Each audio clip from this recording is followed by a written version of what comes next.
compliquée encore que les autres, laisse perplexes les meilleurs spécialistes du XXIe siècle.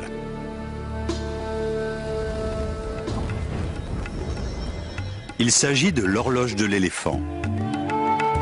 On en trouve aujourd'hui une réplique grandeur nature dans le centre commercial Ibn Battuta de Dubaï. Il a fallu plus de 11 000 heures de travail à quelques 150 experts pour réaliser ce monument de 7 mètres de haut pour un poids de 7 tonnes.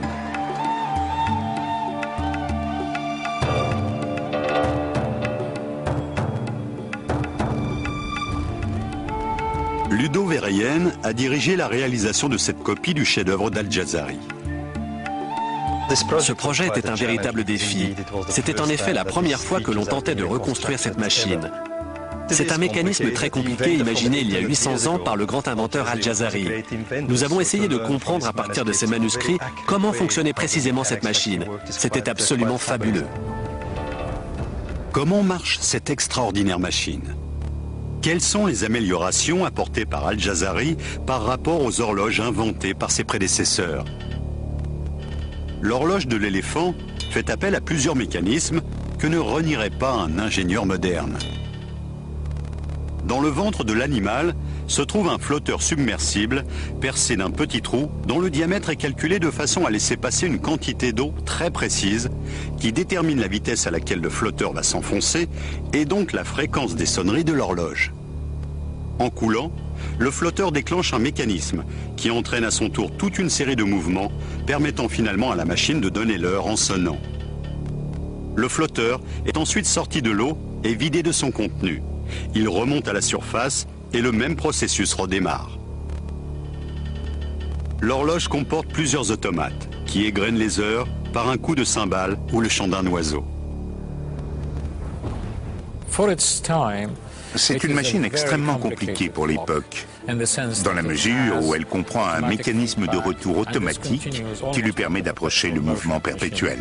L'horloge de l'éléphant est l'un des plus beaux exemples du niveau de raffinement technologique atteint par la civilisation musulmane du Moyen-Âge.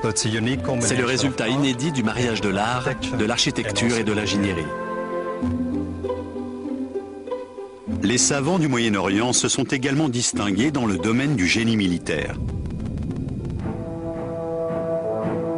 L'expansion rapide de la civilisation arabo-musulmane n'aurait pas pu se faire sans l'appui d'un formidable arsenal. Ce sont les musulmans qui ont notamment fait connaître à l'Europe la technologie du trébuchet, originaire de Chine, qui allait donner naissance aux machines de guerre les plus redoutées de l'époque. Le matériel militaire utilisé par les armées musulmanes des XIIe et XIIIe siècles était sensiblement supérieur à celui dont disposaient les Européens pendant la même période. Le trébuchet à contrepoids pouvait envoyer un projectile de près de 200 kg à une distance d'environ 300 mètres. Il servait à lancer non seulement des blocs de pierre, mais également des engins incendiaires. Cette catapulte améliorée n'est pas la seule arme de guerre importée de Chine. D'autres inventions, encore plus révolutionnaires, sont à mettre au crédit des ingénieurs militaires orientaux, comme l'uniforme ignifugé ou les explosifs. L'une de ces inventions allait notamment changer à jamais la manière de faire la guerre, la torpille.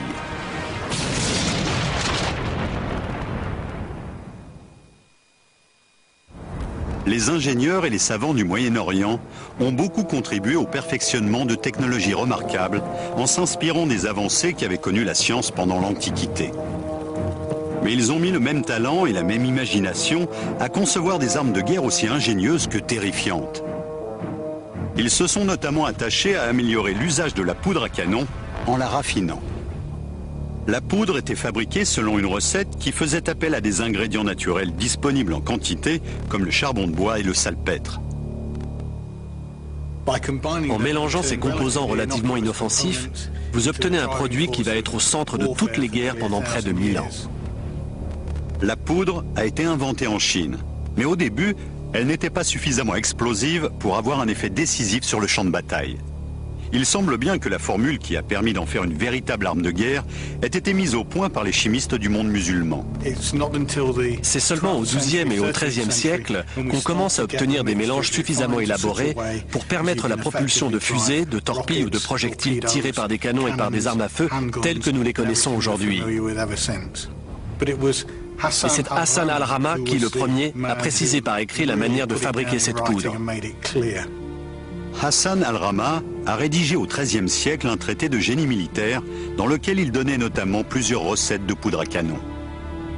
Ces travaux étaient manifestement si avancés que les historiens sont aujourd'hui obligés de revoir nombre de leurs hypothèses. Certains chercheurs pensent en effet avoir trouvé dans son ouvrage les plans de la première fusée spécialement conçue pour la guerre. Il énumère 22 recettes de poudre à fusée et décrit plusieurs modèles de missiles.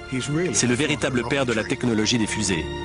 À la même époque, les ingénieurs militaires orientaux mettent au point une autre arme capable de tirer parti des propriétés de la poudre, le canon. À la fin du XIVe siècle, en Espagne et en Afrique du Nord, certaines armées se servaient d'une forme de salpêtre purifiée et cristallisée, tassée dans un récipient hermétique qui, une fois enflammé, produisait une explosion capable de projeter à distance un petit boulet. Cet usage est attesté dès 1377. Certains manuscrits parvenus jusqu'à nous montrent des soldats musulmans portant des armes de ce genre. On voit par exemple dans le livre des sciences, aujourd'hui conservé à Saint-Pétersbourg, un homme armé d'une sorte de canon portatif qui ressemble à s'y méprendre à un lance-missile moderne.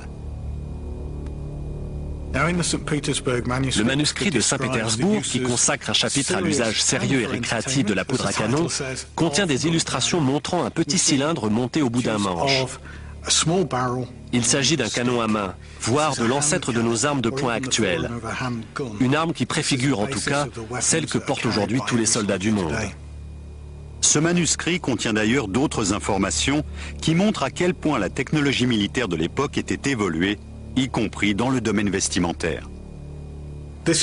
Cette tenue a été faite selon les indications données par le manuscrit de Saint-Pétersbourg. La première couche est constituée par une tunique de soie. Or, on sait bien que la soie résiste au feu. Les pilotes de Formule 1 portent tous un vêtement de soie sous leur combinaison inifugée. Au-dessus de cette tunique, nous avons une veste matelassée, ce que les chevaliers occidentaux de l'époque appelaient un gambison, et qui était rembourré de coton. Le tout était recouvert d'une dernière couche en laine, qui constituait une protection efficace contre le feu et même contre les produits chimiques, très semblable à celle que sont censés porter les soldats modernes en cas d'attaque nucléaire ou biologique. Les illustrations du manuscrit montrent des combattants portant sur eux des engins incendiaires qui étaient probablement allumés juste avant qu'ils ne se ruent contre la cavalerie ennemie, provoquant la panique dans les rangs de l'adversaire. Les engins incendiaires ressemblaient à ça. Le manuscrit nous dit qu'ils étaient en fibre de lin. C'est ce que nous avons là. De la fibre de lin tordue à la main et garnie d'une certaine quantité de poudre noire. On voit sur les illustrations que ces petits sachets étaient fixés sur les vêtements protecteurs des soldats. On nous explique qu'ils étaient fermés avec un bout de fil de fer qui permettait de maintenir la fibre de lin et de fixer l'ensemble sur l'étoffe. Les porteurs d'engins incendiaires étaient-ils vraiment protégés par leur tenue? Nous avons fait le test.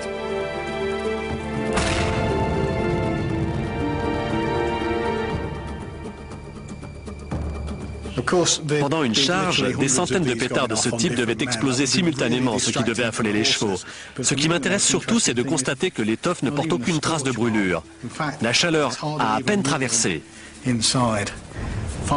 Manifestement, ces vêtements étaient vraiment à l'épreuve du feu.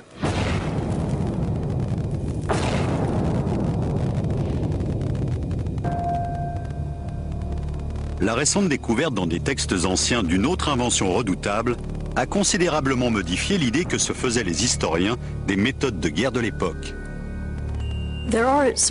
Il existe un certain nombre de similitudes entre les technologies militaires du Moyen-Âge et celles d'époques plus proches de nous. Je pense en particulier à un engin qui ressemble fort à une torpille. Ce curieux objet, qualifié d'œuf mobile qui s'enflamme par les auteurs de l'époque, serait en effet la première torpille de l'histoire de l'humanité. C'est une arme destinée à couler les navires. Contrairement à une torpille moderne, elle ne se déplace pas sous l'eau, mais sur l'eau. Les ingénieurs militaires de la civilisation musulmane médiévale avaient-ils vraiment les moyens de fabriquer de telles armes? Nous pensions jusqu'à présent que la torpille était une invention du 19e siècle. Le fait qu'un engin très semblable existait déjà il y a 700 ans nous oblige à regarder les choses sous un jour nouveau et à réécrire certaines pages des manuels d'histoire. Il s'agit bien d'une torpille. Était-elle efficace? Nous l'ignorons. Pour tenter de répondre à cette question, nous avons demandé au modéliste Richard Windley de construire une réplique miniature de cette petite merveille de la technologie médiévale à partir des plans originaux du XIIIe siècle. Cette maquette a été fabriquée d'après les illustrations d'un manuscrit musulman datant à peu près de l'année 1220. Le texte parle d'un engin en forme de poire aplati plus précisément. Cette réplique est faite en cuivre et en fer. Ce cylindre situé sur la face supérieure contient la charge de poudre noire. La pointe permettait à l'engin d'aller se ficher dans la coque du navire ennemi. Il était alors très dangereux d'essayer de le retirer. Une fusée n'est ni plus ni moins qu'un tube à l'intérieur duquel on a tassé de la poudre. Cela ressemble beaucoup aux feux d'artifice qu'on utilise encore aujourd'hui, ainsi d'ailleurs qu'à ceux que fabriquaient déjà les Chinois il y a des centaines d'années. J'ai réalisé la face intérieure de cette réplique en employant un procédé inédit. L'original possédait probablement une sorte de coque en fer martelé. La torpille était vraisemblablement bourrée d'une substance incendiaire.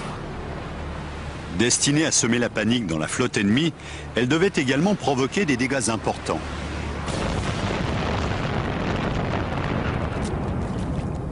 Mais quelle était la puissance exacte de cet étrange missile ? On suppose qu'en prenant de la vitesse, l'engin devait se mettre à planer au-dessus de l'eau. Il devait prendre progressivement de la hauteur. Les deux longues tiges, situées sur les côtés, servent à stabiliser l'engin. Elles font office de gouvernail. Le dispositif de mise à feu est une simple mèche de coton qui a été mouillée, imprégnée de poudre, puis soigneusement séchée. Elle se consume à la vitesse d'environ 2 cm par seconde.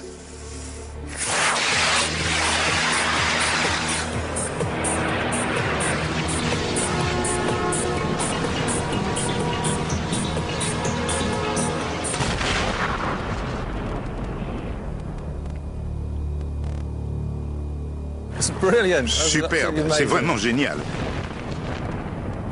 Ces gens-là étaient parfaitement capables de fabriquer des armes redoutables.